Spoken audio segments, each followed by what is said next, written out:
30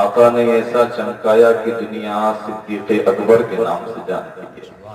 لوگ جنہیں صرف عمر کہتے تھے اور آج دنیا اس کو فاروق اعظم کے نام سے جانتی ہے۔ آقا سے نسبت ہوئی، سرکار نے وہ چمکا دیا، ایسا چمکے کہ آج لوگوں کو بھی چمکا رہے ہیں۔ یہ شعر دیکھیں اعلیٰ حضرت کا بہت ہی پیارا کلام ہے، اور اس شعر کے ذریعے آقا کی بارگاہ میں ایک استغاثہ ہے کہ حضور ہم پر بھی کرم فرمائیں، کہیں کسی کو صدیق اکبر بنا دیا، کسی کو فاروق اعظم بنا دیا، کسی کو ذوالنورین بنا دیا، کسی کو شیر خدا بنا دیا، کسی کو غوث اعظم بنا دیا، حضور کسی کو غریب نواز بنا دیا، کسی کو مخدوم سمنا بنا دیا، تو کسی کو مخدوم بہاری بنا دیا۔ حضور ہماری اتنی بڑی تو خواہش نہیں ہے، اتنی بڑی تو آرزو نہیں، بس ہمیں چاہیے تو یہ کہ اپنے غلاموں کی غلامی عطا کرتے ہیں۔ یہ شعر محبتوں کے ساتھ آپ ملاحظہ فرما لیں، ایک مرتبہ اور درود پاک کا نذرانہ پیش کر لیں۔ اللہم صلی علی سیدنا شفیعنا حبیبنا نبینا مولانا محمد مبارک وسلم، صلاۃ و سلام علیک یا رسول اللہ۔ حصول برکت کے لیے نبی اور نبی کی آل پر ایک مرتبہ اور درود پاک کا نذرانہ پیش کر لیں۔ صلی اللہ علیہ وسلم، صلاۃ و سلام علیک یا رسول اللہ۔ چمک تجھ سے پاتے ہیں سب پانے والے، چمک تجھ سے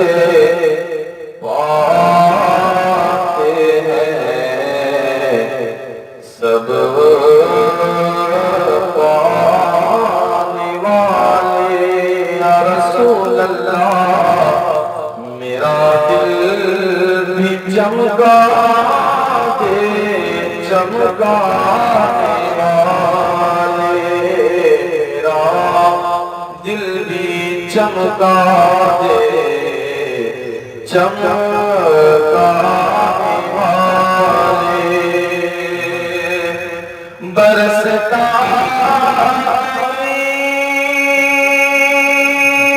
دیکھ کر ابور رحمت، برستا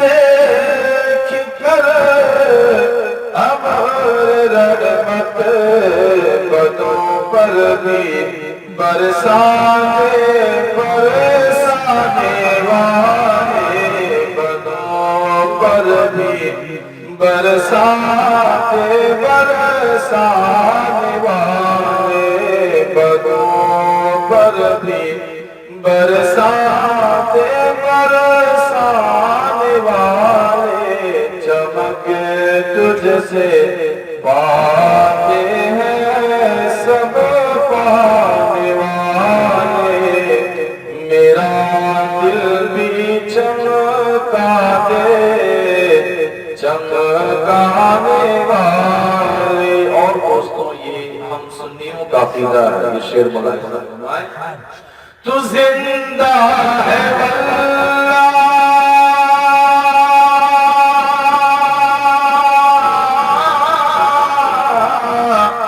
تو زندہ ہے واللہ، تو زندہ ہے واللہ، تو زندہ ہے واللہ، تو زندہ ہے واللہ، میرے چشم عالم سے چھپ جانے والے، میرے چشم عالم سے چھپ جانے والے، میرے چشم عالم سے چھپ جانے والے، میرے چشم عالم سے چھپ جانے والے۔ اور بڑی تیزی کے ساتھ آخری شعر محبتوں کے ساتھ ملاحظہ فرما لیں، یہ نفس جو ہے نا دوستوں، یہ بہت سے وسوسے ڈالتا ہے، کبھی کچھ کبھی کچھ کبھی کچھ، تو کہا اعلیٰ حضرت نے خبردار رہنا اس سے، ایسا نہ ہو کہ یہ تجھ کو برباد کر دے۔ رضا نفس دشمن ہے دم میں نہ آنا، رضا نفس دشمن ہے دم میں نہ آنا، کہاں تم نے دیکھے ہیں چندرانے والے، کہاں تم نے دیکھے ہیں چندرانے والے، چمک تجھ سے پاتے ہیں سب پانے والے، میرا دل بھی چمکا دے چمکانے والے، یا رسول اللہ زمین و زمان تمہارے لیے، مکین و مکان تمہارے لیے، چنی و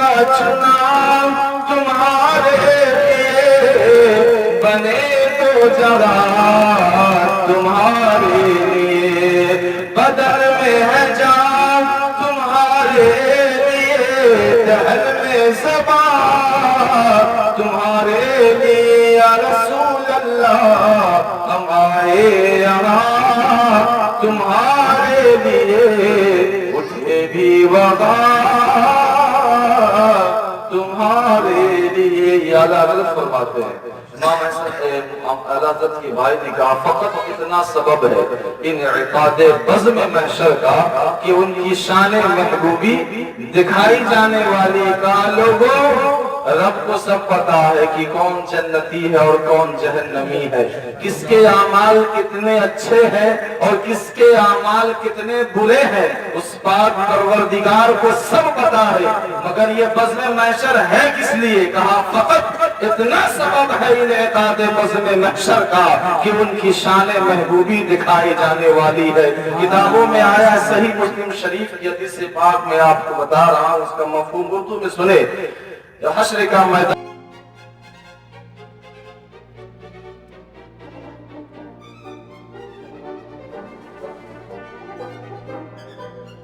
لوگ پریشان ہوں گے اپنے برے اعمال کی وجہ سے، اللہ کا عذاب ہو رہا ہوگا، لعنتیں برس رہی ہوں گی، سب لوگ پریشان ہوں گے، تو اس میں سے کچھ لوگ کہیں گے کہ یار اس سے چھٹکارا کیسے ملے، اللہ کے عذاب سے نجات کیسے ملے، تو اس میں سے کچھ لوگ کہیں گے کہ چلو چلو اللہ کی کسی محبوب کی بارگاہ میں چلتے ہیں، اللہ کے اس بندے کی بارگاہ میں چلتے ہیں کہ جس کی دعا اللہ رد نہیں فرماتا، اللہ اس کی شفاعت سنے گا اور قبول فرمائے گا اور اس کے ذریعے سے ہماری خطائیں معاف ہو جائیں گی۔ یہاں پر رک کر ایک بات آپ سن لیں، کتابوں میں آیا ہے کہ سب لوگ اللہ کے ایک نیک بندے کی تلاش میں ہوں گے، اس میں بہت سے لوگ متقی بھی ہوں گے، بہت سے لوگ پرہیزگار بھی ہوں گے، جن کے پاس نوافل کی انبار ہے، نیکیوں کا پہاڑ کھڑا رکھا ہوگا، وہ لوگ بھی ہوں گے، مگر اس وقت سب لوگوں کا اس بات پر اجماع ہوگا کہ آج اگر ہمیں اللہ کے عذاب سے کوئی بچا سکتا ہے تو ہمارے وہ اعمال نہیں ہے کہ جس کے بنا پر اللہ کے عذاب سے ہم بچ جائیں۔ اگر آج اللہ کے عذاب سے ہمیں کوئی بچا سکتا ہے تو وہ صرف اللہ کا کوئی محبوب ہوگا کہ جس کے ذریعے سے آج ہم بخش دیے جائیں گے۔ لوگ سب کا اس پر اجماع ہوگا، سب اس پر اتفاق کریں گے کہ چلو چلو کسی محبوب کی بارگاہ میں چلتے ہیں۔ دوستوں وہ قافلہ اسی بات پر جمع ہو کر حضرت آدم علیہ السلام کی بارگاہ میں جائیں گے۔ سارے لوگ حضرت آدم علیہ السلام یہ کون ہے؟ تمام انسانوں کے باپ۔ آج جو لوگوں کو آدمی کہا جاتا ہے ان کی طرف منسوب کر کے یا منسوب ہے آدم یا منسوب کے لیے لگا دیا آدمی، یعنی آدم سے ان کی نسبت ہے۔ آج جتنے بھی آدمی ہے سب کے باپ حضرت آدم علیہ السلام ہے۔ اس وقت سارے لوگ حضرت آدم علیہ السلام کی بارگاہ میں حاضر ہوں گے، سب لوگ کھڑے ہوں گے، عرض کریں گے اے اللہ کے نبی آپ ہمارے باپ ہیں، آپ کا خون ہمارے جسموں میں ہے، آج اللہ کا عذاب ہو رہا ہے، ہمیں اس عذاب سے نجات دلا دیجئے۔ مگر دوستو جانتے ہیں حضرت آدم علیہ السلام کیا کہیں گے؟ کہیں گے اذهبوا الی غیری، اذهبوا الى غیری. اچھا یہاں پر رک کر ایک بات اور سن لیں. حضرت آدم علیہ السلام کا بھی عقیدہ پتا چل گیا.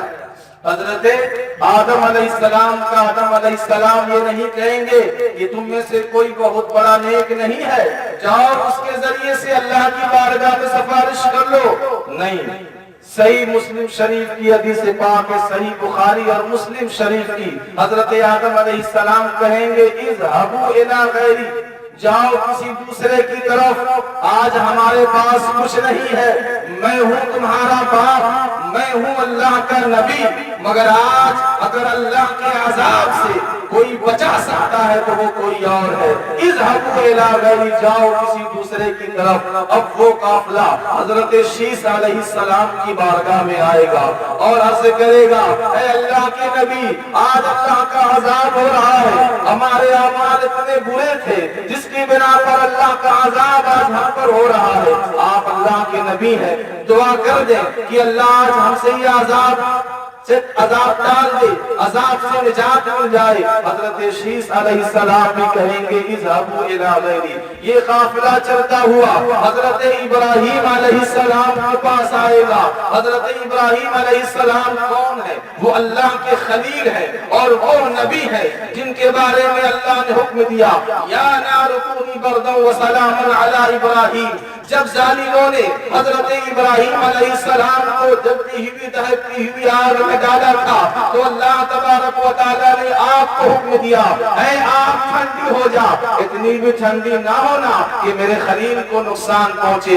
بردا وسلاما علی ابراہیم، اتنی ٹھنڈی ہو کہ میرا خلیل برداشت کر سکے تیری ٹھنڈ کو. لوگ پہنچیں گے ایسے نبی کی بارگاہ میں، عرض کریں گے اللہ کے نبی، اللہ کے خلیل ہیں آپ، آج دعا کر دیں اللہ کا عذاب ہو رہا ہے. حضرت ابراہیم علیہ السلام کہیں گے، کیا کہیں گے؟ اذهبوا الى غیری، جاؤ کسی دوسرے کی طرف. اسی طرح یہ قافلہ نبیوں کی بارگاہوں سے ہوتا ہوا حضرت عیسیٰ علیہ نبینا علیہ السلام کی بارگاہ میں آئے گا، عرض کرے گا ہے اللہ کے نبی آپ روح اللہ ہیں، آپ اللہ کے وہ نبی ہیں کہ اللہ تبارک و تعالیٰ نے اس دنیا میں بغیر باپ کے آپ کو بھیجا تھا.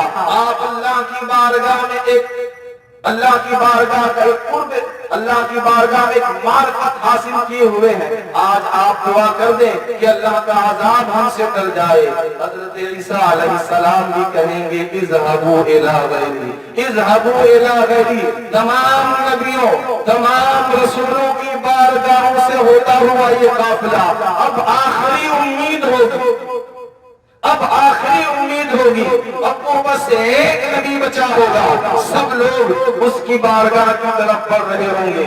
کتابوں میں آیا ہے جب یہ لوگ قافلہ ایک آخری نبی کی طرف بڑھ رہا ہوگا تو دور ہی سے ایک نورانی شکل والا چہرہ نظر آئے گا. لوگ اس کو دیکھ رہے ہوں گے، وہ نورانی شکل بھی آہستہ آہستہ اس قافلے کی طرف بڑھ رہا ہوگا. لوگ تو خود سے ہی پریشان، بڑے پریشانی کی عالم میں تھے، بڑی جلدی سے قدم بڑھاتے ہوئے آمنہ کے لال حضرت احمد مصطفیٰ محمد مصطفیٰ صلی اللہ تعالی علیہ وآلہ وسلم کی بارگاہ میں حاضر ہوں گے. کہیں گے اے اللہ کے محبوب، اے اللہ کے نبی، آپ امام الانبیاء ہیں، آپ آج دعا کر دیں کہ اللہ کا عذاب ہم سے ٹل جائے. مگر دوستو آج جب یہ نبی کی بارگاہ میں لوگ پہنچیں گے تو وہ یہ نہیں کہیں گے اذهبوا الى غیری. کتابوں میں آیا ہے وہ کہیں گے انا لہا، میں اسی کے لیے تھا. تم کہاں تھے صبح سے؟ میں تو تمہیں تلاش کر رہا تھا، تم کہاں سے؟ اب جانتے ہیں دوستو اس تپتی ہوئی زمین پر کتابوں میں آیا سوانے سے مثال دی گئی کہ سوانے سے کی اونچائی پر سورج ہوگا، کتنی تپش ہوگی اس زمین کی. اللہ کا رسول، اللہ کا محبوب، امام الانبیاء، شفیع الامم اپنی اس مبارک پیشانی کو، اپنی اس مبارک پیشانی کو اس تپتی ہوئی سرزمین پر رکھ دیں گے. اللہ کی حضور سجدہ ریز ہو جائیں گے اور اس وقت تک سر نہیں اٹھائیں گے جب تک کہ ہر ایک امتی اللہ کے رسول کا بخشا نہ جائے. جب وہ قافلہ آقا کی بارگاہ میں حاضر ہوگا تو سرکار کہیں گے انا لہا، میں اسی کے لیے ہوں، آؤ آؤ آج میں تمہاری شفاعت کروں گا. قرآن پاک کی ایک آیت ہے، اللہ نے فرمایا وَلَسَوْفَ يُعْطِيكَ رَبُّكَ فَتَرْضَىٰ، اے محبوب ان قریب تیرا رب تجھے اتنا دے گا کہ تو تجھے راضی کر لے گا۔ خدا کی رضا چاہتے ہیں دو عالم، خدا چاہتا ہے رضائے محمد۔ سرکار دو عالم صلی اللہ تعالیٰ علیہ وآلہ وسلم اپنے وہ پیشانی مبارک اس تپتی ہوئی سرزمین پر رکھ دیں گے، سجدے میں چلے جائیں گے، اور اس وقت تک سر سجدے سے نہیں اٹھائیں گے جب تک کہ ہر ایک امتی جنت میں نہ چلا جائے۔ اب دوستو میں یہاں پر رک کر ایک بات آپ کو یہ سمجھانا چاہتا ہوں، اس میں یہودی بھی ہوں گے، نصرانی بھی ہوں گے، ہمارے آقا شفیع الامم ہیں، شفیع الامم، تمام امتیوں کی شفاعت ہمارے آقا فرمائیں، یہ ہمارا عقیدہ اور ہمارا ایمان ہے۔ تو اب لوگوں نے کہا کہ رب کو جب معلوم ہے کہ کہیں سے کچھ نہیں ملے گا تو ڈائریکٹ ہی اپنے بندوں کو اپنے محبوب کی بارگاہ میں کیوں نہیں بھیج دیا، ڈائریکٹ کیوں نہیں بھیج دیا؟ اچھا، بہت سے لوگوں نے سن بھی رکھا تھا کہ کوئی کام نہیں آئے گا سوائے آمنہ کے لال، تو پھر لوگ کیوں گئے حضرت آدم علیہ السلام کے پاس، کیوں گئے حضرت شیس علیہ السلام کے پاس، کیوں گئے حضرت ابراہیم علیہ السلام کے پاس، کیوں گئے حضرت داؤد علیہ السلام کے پاس؟ لوگ یہ سوال کریں گے، اس لیے رب نے اپنے محبوب کی زبانی ارشاد فرما دیا، اے محبوب سارے لوگ آئیں گے، اس میں داؤدی بھی ہوں گے، اس میں ابراہیمی بھی ہوں گے، اس میں سب نبی کے ماننے والے ہوں گے۔ اے محبوب اگر یہ لوگ ڈائریکٹ تیری بارگاہ میں چلے آئیں گے تو وہ یہ کہیں گے یہ کون سی بڑی بات ہو گئی کہ ہم ان کے ذریعے بخشے گئے، ہم اپنے نبی کے پاس جاتے تو ان کے ذریعے سے بھی بخش دیے جاتے۔ اے محبوب تو فرما دے تاکہ لوگوں کو پتہ چل جائے کہ تمام نبیوں میں جو امام ہے وہ تو ہی ہے، تمام نبیوں میں جو مولا ہے وہ تو ہی ہے۔ اگر اللہ کی بارگاہ میں سب سے زیادہ کسی کو قرب اور کسی کو معرفت حاصل ہے تو وہ آمنہ کا لال احمد مصطفیٰ حضرت محمد مصطفیٰ صلی اللہ تعالیٰ علیہ وآلہ وسلم کی ذات ہے۔ تو دوستوں سرکار کی محبت اور سرکار کی نسبت ہی انسان کو کامیاب بنا سکتی ہے۔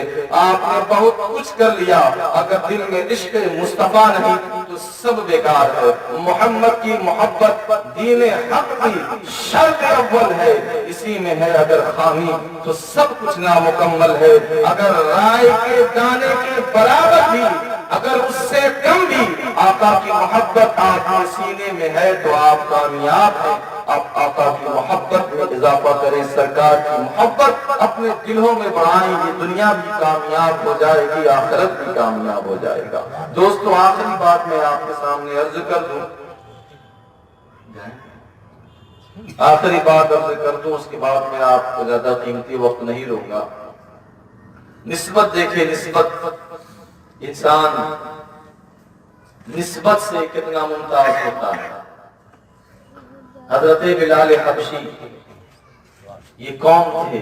یہ غلام تھے، یہ ایک غلام تھے۔ عرب کی سرزمین کا، عرب کا یہ ماحول تھا کہ لوگ جو ہے غلاموں کو خرید لیا کرتے تھے، اس کے عوض اس کے مالک کو دام پیسہ جو کہ دینے کا ہوتا وہ دے دیتے اور اس کو اپنا غلام بنا لیتے۔ حضرت بلال حبشی ایک غلام تھے۔ اللہ کے رسول صلی اللہ تعالیٰ علیہ وآلہ وسلم سے محبت ہو گئی، جب ان سے محبت ہوئی تو دل کی دنیا بھی بدل گئی، اللہ نے ایمان کی دولت عطا کر دی۔ جب کفاروں کو پتا چلا کہ بلال ایمان لے آیا ہے اس نئے دین پر تو جانتے ہیں لوگوں نے حضرت بلال کے ساتھ کیا کیا؟ عرب کی اس تپتی ہوئی ریت پر ننگا کر کے حضرت بلال حبشی پر لوگوں نے کوڑا برسایا، اتنا برسایا، اتنا برسایا کہ وہ جسم جو ہے کوڑے کے داغ سے بھر گیا۔ ایک شخص کا وہاں سے گزر ہو رہا تھا، اس نے کہا بلال کیوں اتنا مار کھاتا ہے، کیوں نہیں اس دین کو چھوڑ دیتا کہ جس دین کی وجہ سے تو آج مار کھا رہا ہے، کیوں نہیں تو محمد بن عبداللہ کے دین کو چھوڑ دیتا، کیوں نہیں تو اس کے دامن کو چھوڑ دیتا ہے، کیوں اتنا مار کھا رہا ہے؟ تو جانتے ہیں بلال حبشی نے کتنا پیارا جواب دیا، کہا لوگوں جب تم دکان جاتے ہو نا تو سامان کو ٹھوک کر کے دیکھتے ہو کہ کون سا سامان کتنا مضبوط ہے، بلال کا رب بھی بلال کو دیکھ رہا ہے، بلال کا ایمان کتنا مضبوط ہے، بلال کا رشتہ میرے محبوب سے کتنا مضبوط ہے۔ دوستوں میں مر جانا پسند کرتا ہوں مگر محمد عربی کی محبت اپنے دل سے نکالنا پسند نہیں کرتا۔ تو دوستو آقا کریم علیہ السلام کی محبت ہی انسان کو کامیاب کرے گی۔ اسی پر میں اپنے گفتگو کو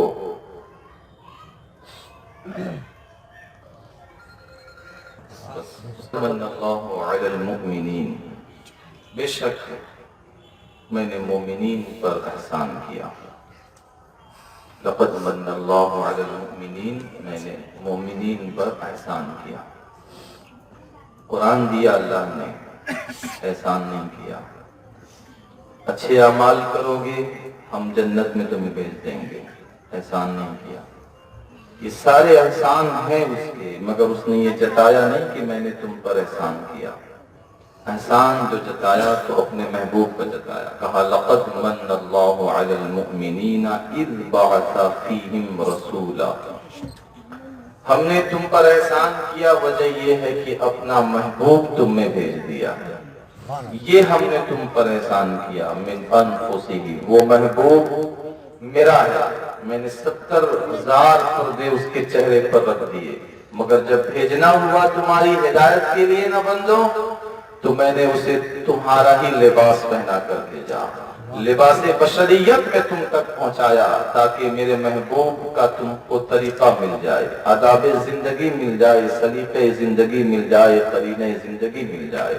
جب میرا محبوب آیا نا تو آ کر اس نے تلاوت کی، یتلو علیہم، اس نے تم پر تلاوت کی، ویزکیہم، پھر اس نے تم کو صاف کر دیا، بالکل صاف و شفاف کر دیا۔ گناہوں کا ڈھیر لگا تھا، گناہوں کا ڈھیر لگا تھا، صاف کر دیا۔ اچھا صرف صاف ہی نہیں کیا، قرآن کہتا ہے یبدل اللہ سیئاتہم حسنات، بڑے بڑے گناہوں کو اللہ نے بڑے بڑے نیکیوں میں بدل دیا۔ اڑ گئے گناہ خاک میں ہوا بن کر، التائب من الذنب کمن ذنب لہ، جس نے توبہ کی تو پھر اس کے گناہ ایسے ہیں جیسے اس نے گناہ کیا ہی نہیں۔ اس نے تمہارے قلب کو صاف کیا، افمن شرح اللہ صدرہ للاسلام، جب میرا محبوب آیا نا تو اس نے تمہارے قلب کو اپنے نور سے منور کر دیا۔ یہ احسان ہے میرے محبوب کا تمہارے اوپر، وَيُزَكِّيهِمْ، اس نے تم کو صاف کیا، صاف کرنے کے بعد وَيُعَلِّمُهُمُ الْكِتَابَ، اس کے بعد اس نے تم کو کتاب کا علم دیا۔ جاہل تھے، ان پڑھ تھے، گوار تھے، کسی چیز کا علم نہیں تھا، میرا محبوب آیا، احسان مناؤ میرے محبوب کا کہ اس نے تمہیں سب کچھ دیا۔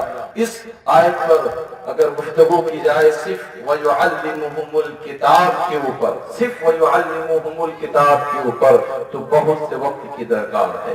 یہ جتنے بھی علوم آج نظر آ رہے ہیں، آج دنیا اپنے آپ کو کہہ رہی کہ ہم ترقی یافتہ ہیں، ہم اس علم کے موجد ہیں، کوئی اور نہیں، آمنہ کا لال تمام علم کا موجد ہے۔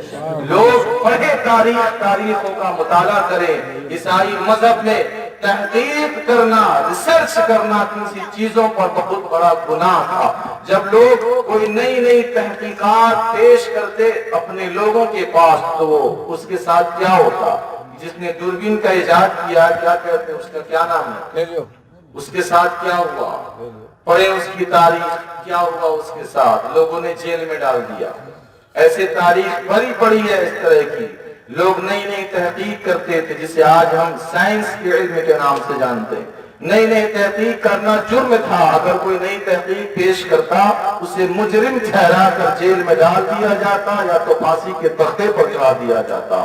ہمارے آقا آئے تو انہوں نے حق دیا کہ آؤ یہ تمہارا حق ہے کہ تم نئی نئی چیزوں پر روزانہ تحقیق کرو۔ اس پر اگر گفتگو کی جائے بہت وقت کی درکار ہے، مگر اسی پر بس اتنا آپ سمجھ جائیں کہ جتنے علوم ہیں اس دنیا میں سب کے بانی ہمارے آقا حضور صلی اللہ تعالی علیہ وآلہ وسلم ہیں۔ وَيُعَلِّمُهُمُ الْكِتَابَ وَالْحِكْمَةَ، اور اس نے تمہیں حکمت کا علم دیا۔ یہ حکمت کیا ہے؟ ڈاکٹری کا، طب کا علم، طب کا علم۔ آج سے کچھ زمانے پہلے لوگ شق صدر پر انکار کرتے تھے، جو ہے نا وہ شق صدر والا واقعہ، ہمارے آقا حضور صلی اللہ علیہ وسلم بچپنے کے زمانے میں جو حلیمہ سعدیہ کے گھر میں رہا کرتے تھے تو ایک مرتبہ گئے تو ان کے ساتھ اور بھی لوگ تھے جو حضرت حلیمہ کے بیٹے تھے. انہوں نے دیکھا کہ دو شخص آیا اور سرکار کو لٹا کر سینے مبارک کو چیر دیا. اس کے بعد اس نے جو ہے دل نکالا، کچھ نکال کر اس نے پھینک دیا. یہ بات ہے، دل کا نکالنے والا معاملہ شاید مکہ شریف کا ہے. دل نکالا، کچھ نکالا اس نے اور نکال کر پھینک دیا. اور اس کے بعد وہ ڈرتے ڈرتے ہوئے آئے حلیمہ سعدیہ کے پاس اور کہا کہ محمد بن عبداللہ کو کوئی شخص آیا ہے جو مار رہا ہے. حضرت حلیمہ دوڑتی ہوئی گئی تو دیکھا کہ سرکار مسکرا رہے ہیں، سرکار کھڑے ہو کر مسکرا رہے ہیں. ایک یہ واقعہ اور ایک شق صدر والا واقعہ جو مکہ شریف میں ہوا تھا. آب زمزم سے ہمارے آقا کریم علیہ السلام کے دل کو دھویا گیا، صاف کیا گیا، چیر کر نکالا گیا، پھر اس میں ڈال دیا گیا، اس کے بعد سی دیا گیا. تو اس واقعے کا لوگ انکار کرتے تھے اور کہتے تھے کہ بتائیے کبھی ایسا ہو سکتا ہے کہ دل نکال دیا جائے اور انسان زندہ رہے؟ بہت زمانے تک لوگ اس کا انکار کرتے رہے، مگر آج دیکھیے سائنس نے ترقی کر لی. آج انسان کا علم یہاں تک پہنچ گیا کہ آج وہ دل کو باہر نکال کر جو بھی اس میں امراض ہوتے ہیں اس کو صاف کر نکال کر صحیح کر کے درست کر کے پھر دوبارہ اس کو سی دیتا ہے، انسان کو دوسری زندگی مل جاتی ہے. آج لوگوں نے مانا، مگر یہ علم اللہ کے رسول صلی اللہ تعالی علیہ وآلہ وسلم نے 1450 سال پہلے دے دیا تھا. ایسے کتنے علوم ہیں، اگر گنایا جائے تو وقت نہیں. حکمت کے اوپر بس اسی پر اپنی گفتگو. ایک آخری اور بات، وَإِنْ كَانُوا قَبْلُ لَفِي ضَلَالٍ مُبِينٍ. جب میرا محبوب نہیں آیا تھا تو تم کھلی گمراہی میں تھے، تاریخ میں آیا ہے کہ لوگ خانہ کعبہ کا طواف جب کرتے تھے تو ننگے ہو کر خانہ کعبہ کا طواف کرتے، سیٹیاں مار کر لوگ خانہ کعبہ کا طواف کرتے، تالیاں بجا کر لوگ خانہ کعبہ کا طواف کرتے. عورتوں پر جو ظلم ہو رہا تھا یہ بھی آپ لوگوں سے چھپا ہوا نہیں ہے. اس ہندوستان کی سرزمین پر جہاں ابھی ہم ہیں، اس ہندوستان کی سرزمین پر عورتوں کے ساتھ جو اتیاچار ہو رہا تھا، جو بڑے بڑے مہاگیانی، بڑے بڑے مہاپروش لوگ جو اپنے مذہب کے ایجنڈے کو لے کر، اپنے مذہب کا تلوار لے کر عورتوں پر ظلم کر رہے تھے، اس میں سے ایک بات آپ سن لیں. جانتے ہیں آج تاریخ پڑھیں آپ ہندوستان میں بیواؤں کے ساتھ کیا سلوک ہوتا تھا. تاریخ میں ہے اگر کوئی شخص جوانی کے عالم میں مر جاتا، اس کی بیوی اگر جوان ہوتی تو اس کے اوپر لازم تھا کہ وہ اپنے شوہر کے چتا میں خود کو جلا کر راکھ کر دے. زمانے میں رہنے کا اسے کوئی حق نہیں تھا. بہت سی عورتیں تو تانے کی ڈر سے اگر کوئی بچ جاتا تو اتنا تانا دیا جاتا کہ یہ منحوس عورت آئی اپنے شوہر کو کھا گئی، یہ منحوس عورت آئی اپنے پریوار کو کھا گئی. تو لوگ کچھ عورتیں ایسی ہوتی تھی جو ڈر کے مارے شوہر کی چتا میں جل جاتی تھی.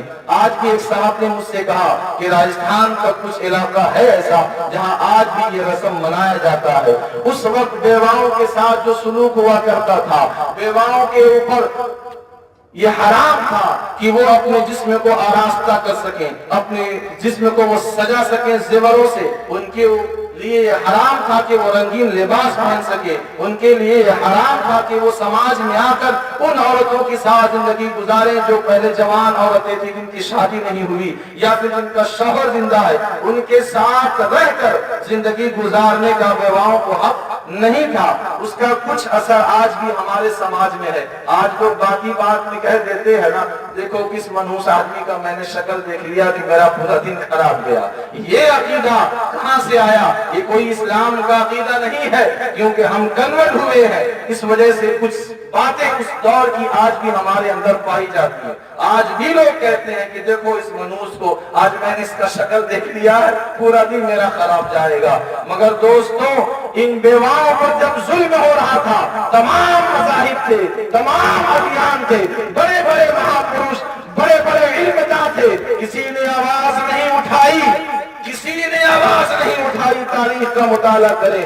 اگر آواز کسی نے اٹھائی ہے تو وہ بانی اسلام جناب محمد رسول اللہ صلی اللہ تعالی علیہ وآلہ وسلم کی ذات ہے. ہمارے آقا حضور صلی اللہ تعالی علیہ وآلہ وسلم نے اپنے سب سے پہلی شادی جس عورت سے کیا اس کا نام وہ کون ہے؟ حضرت خدیجہ الکبریٰ رضی اللہ تعالی عنہا. سرکار کی عمر مبارک 25 سال تھی اور ان کی عمر مبارک 40 سال تھی. حضرت خدیجہ کا اس سے پہلے 2 مرتبہ نکاح ہو چکا تھا. دونوں شوہر فوت ہو چکے تھے. وہ ایک بیوہ عورت تھی. ہمارے آقا نے ان سے شادی کر کے پوری دنیائی انسانیت کو یہ پیغام دیا کہ اب وہ نبی آ گیا ہے کہ اب کسی عورتوں پر ظلم نہیں ہوگا, اب بیواؤں کو ستایا نہیں جائے گا. دوستوں, یہ ہمارے آقا کا عمل اتنا کارگر ہو گیا, اتنا کارگر ہو گیا کہ آج عورتوں کا ایک مل گیا حق کہ آج وہ سماج میں جی سکتی ہے. اگر بیواؤں کو اونچی مسندوں پر بیٹھایا جا رہا ہے, لوگ عزت کی نگاہ سے دیکھ رہے ہیں, یہ کسی بڑے بڑے کیانی کا صدقہ نہیں ہے, یہ بڑے بڑے مہاپروشوں کا صدقہ نہیں ہے. آج جنہیں لوگ بھگوان سمجھ بیٹھے ان کا صدقہ نہیں ہے, ان کی کارگر نہیں ہے, ان کی محنت نہیں ہے. اگر یہ کسی کا صدقہ ہے, کسی کی محنت ہے, تو وہ بانی اسلام جناب محمد رسول اللہ صلی اللہ علیہ وآلہ وسلم کی محنت, ان کا عمل ہے کہ آج بھی بیواؤں کو ایک عزت ہے سماج میں, اور آج لوگ شادی بیواؤں کے ساتھ کرتے ہیں. تو ہمارے آقا نے اپنی پہلی ہی شادی میں پوری دنیا انسانیت کو ایک پیغام دیا کہ اب بیواؤں کے ساتھ ظلم نہیں ہوگا.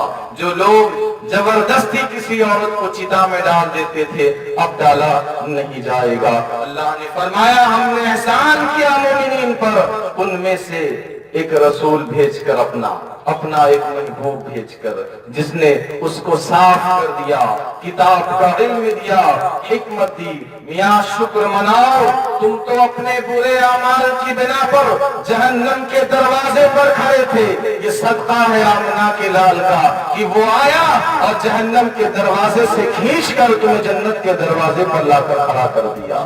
تو دوستوں, آقا کی محبت ہی اس دنیا میں کامیاب کرے گی, آخرت میں کامیاب کرے گی. کہ محمد سے وفا تو نے تو ہم تیرے ہیں, یہ جہاں چیز کیا لہو قلم تیرے ہیں. ڈاکٹر اقبال کی شاعری کو جب نچوڑا جائے گا نا, تو جو رس نکلے گا, جو جوش نکلے گا, وہ اسی شعر میں ہے.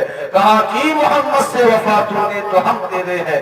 اگر تو محمد صلی اللہ علیہ وآلہ وسلم کا وفادار بن جائے گا نا, تو تختی بھی تیرے ہاتھ پر ہوگی, قلم بھی تیرے ہاتھ میں ہوگا. تیری تقدیر کا فیصلہ کوئی واشنگٹن یا کسی کرسی یا کسی مسند پر بیٹھ کر نہیں کرے گا, بلکہ خدا بندے سے خود پوچھے گا, بتا تیری رضا کیا ہے, بتا تیری رضا کیا ہے. دوستوں, اسی پر میں اپنی گفتگو کو ختم کر رہا ہوں. دعا ہے اللہ تبارک و تعالیٰ کی بارگاہ میں, اے میرے پاک پروردگار, ہمارے بولنے میں کسی بھی قسم کی غلطی, خامی, بے ادبی, گستاخی ہوئی ہو اپنے فضل و کرم سے معاف فرما, اور جو کچھ حق بیان ہوا ہمیں تمام سامعین کو اس پر عمل پیرا ہونے کی توفیق و رفیق عطا فرما. استغفر اللہ العظیم الذي لا الہ الا هو الحی القیوم واتوب الیہ. استغفر اللہ العظیم الذي لا الہ الا هو الحی القیوم واتوب الیہ. استغفر اللہ العظیم الذي لا الہ الا هو الحی القیوم واتوب الیہ. اشهد ان لا الہ الا اللہ واشهد ان محمدا عبده ورسوله واخر دعوانا ان الحمد للہ رب العالمین. کھڑے ہو کر صلاۃ و سلام.